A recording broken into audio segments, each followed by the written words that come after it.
Assalamualaikum warahmatullahi wabarakatuh. Perkenalkan, nama saya Anissa Berlianti dari kelas PGMII dengan NIM akhir 224. Saya akan menjelaskan tentang sejarah kesusastraan Indonesia.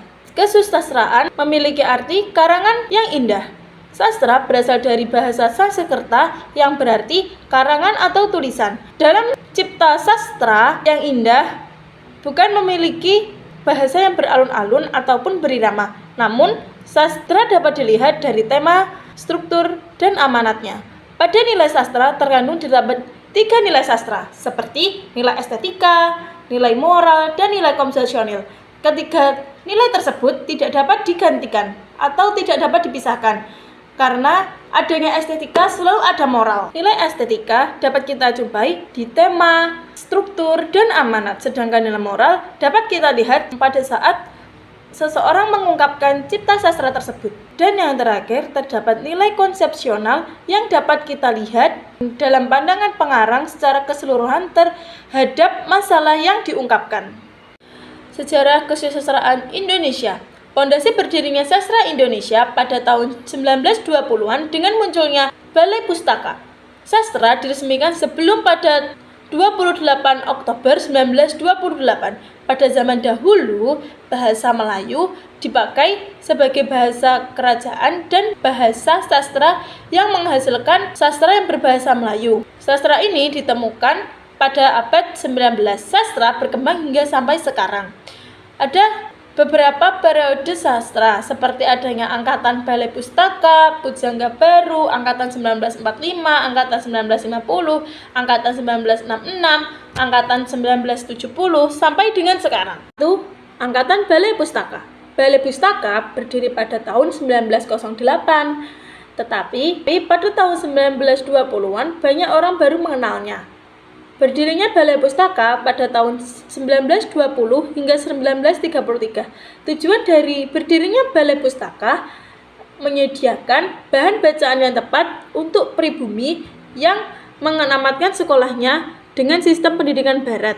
Balai Pustaka mempunyai beberapa strategi signifikan, seperti adanya merekrut dewan redaksi, membentuk jaringan distribusi buku, menentukan kriteria literasi, dan mendominasi dunia kritik sastra. Pada masa ini, bahasa Melayu Riau dipandang sebagai bahasa Melayu standar karena lebih baik daripada bahasa Melayu lainnya seperti bahasa Betawi, Jawa, dan Sumatera. Oleh karena itu, para lulusan sekolah asal Minangkabau lebih mampu mempelajari bahasa Melayu Riau.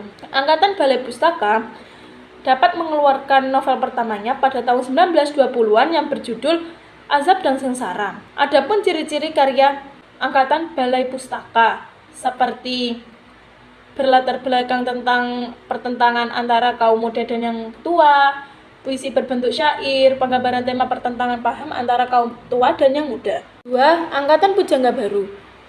Pujangga Baru berdiri pada tahun 1933 hingga 1942 yang didirikan oleh salah satunya Amir Hamzah. Ia mendirikan sebuah majalah yang berjudul Pujangga Baru. Majalah ini menjadi wadah khusus bagi seniman yang memiliki keahlian seni.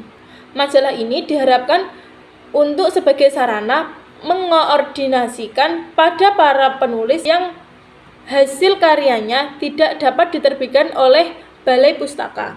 45. Munculnya Chairil Anwar dapat mendobrak sejarah sastra Indonesia dengan menampilkan sajak-sajak yang bernilai tinggi. Bahasa yang digunakan oleh Chairil Anwar berupa bahasa Indonesia yang berjiwa, bukan yang berasal dari buku, melainkan menggunakan bahasa sehari-hari. Dengan munculnya kenyataan ini, orang-orang berpendapat bahwa ini merupakan terlahirnya sastra baru. Angkatan ini memiliki beberapa julukan seperti julukan Angkatan 45, Angkatan Kemerdekaan, Angkatan Chairil Anwar, Angkatan Perang, Angkatan Sesudah Perang, Angkatan Sesudah Pujangga, Angkatan Pembebasan, dan Angkatan Generasi Gelanggang. Angkatan 45 adalah angkatan yang muncul setelah berakhirnya Angkatan Pujangga Baru. Angkatan ini terbentuk karena Pujangga Baru gagal menjalankan tugasnya.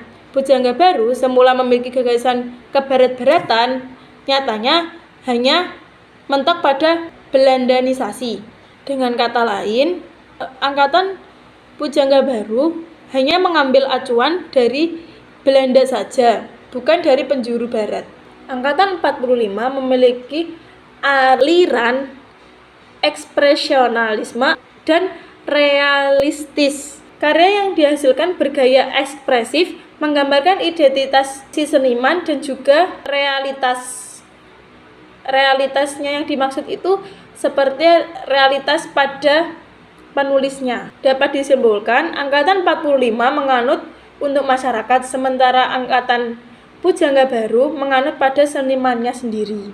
Angkatan 1950. Angkatan ini dikenal dengan krisis sastra Indonesia karena sejak Chairil Anwar meninggal, lingkungan kebudayaan seolah-olah hilang vitalitasnya.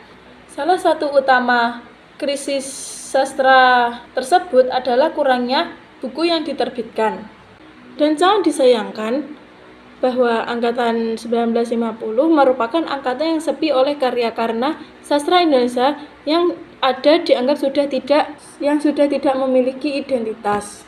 Sastra pada angkatan ini mengalami krisis baik secara kualitas maupun kuantitas karena lahirnya seniman ke ranah politik yang tidak dibarengi dengan tanggung jawab. Yang kelima, terdapat angkatan 1966. Angkatan ini merupakan kenyataan sejarah bahwa sejak awal pertumbuhan sastrawan Indonesia menunjukkan perhatian yang sangat serius kepada politik Indonesia. Pada masa ini, sastra sangat dipengaruhi oleh lembaga kebudayaan seperti Lekra dan Manikebu.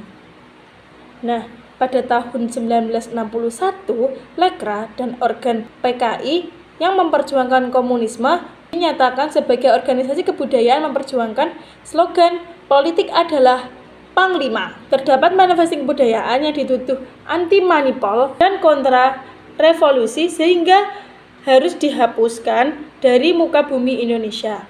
Pelanggaran manifest kebudayaan diikuti tindakan politis yang semakin menonjol seperti pelarangan buku karangan pengarang-pengarang yang berada di barisan. Nah, itu menimbulkan adanya buku terlarang seperti Percikan Revolusi dan Bukan Pasar Malam.